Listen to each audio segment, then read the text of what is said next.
ফরিদপুরের সালথায় যথাযথ মর্যাদা ও উৎসবমুখর পরিবেশে নানা কর্মসূচির মধ্য দিয়ে মহান স্বাধীনতা ও জাতীয় দিবস উদযাপন করা হয়েছে।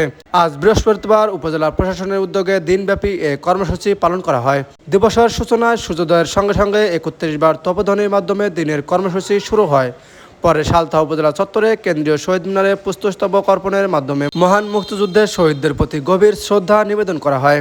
উপজেলা প্রশাসনের পাশাপাশি সালথা থানা, বীর মুক্তিযোদ্ধাবৃন্দ, বিভিন্ন সরকারি দপ্তর, রাজনৈতিক দল ও সামাজিক সংগঠনের নেতাকর্মীরা পর্যায়ক্রমে শহীদ মিনারে ফুল দিয়ে শ্রদ্ধা জানান। সকাল 10টায় সালথা সরকারি মডেল মাধ্যমিক বিদ্যালয় মাঠে বিভিন্ন শিক্ষা প্রতিষ্ঠানের শিক্ষার্থীদের অংশগ্রহণে বর্ণাঢ্য কুচকাওয়াজ অনুষ্ঠিত হয়।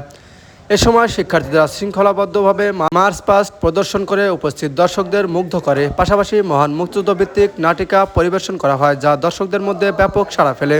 অনুষ্ঠান শেষে কুচকাওয়াজ ও সাংস্কৃতিক প্রতিযোগিতায় বিজয়ীদের মাঝে পুরস্কার বিতরণ করা হয়। দিবসের অপরাহ্নে উপজেলা পরিষদ হলরুমে বীর মুক্তিযোদ্ধাদের সংবর্ধনা প্রদান ও এক আলোচনা সভার আয়োজন করা হয়।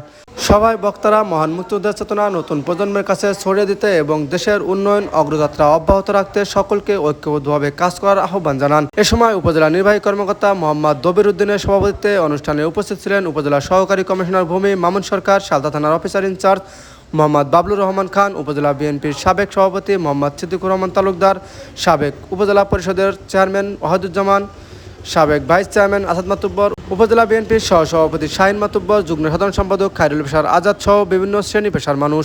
উক্ত অনুষ্ঠান সঞ্চালনা করেন উপজেলা একাডেমিক সুপারভাইজার শওকত আকবর। আলোচনা সভা ও সংবর্ধনা শেষে দিনের আনুষ্ঠানিক কর্মসূচির সমাপ্তি ঘোষণা করা হয়।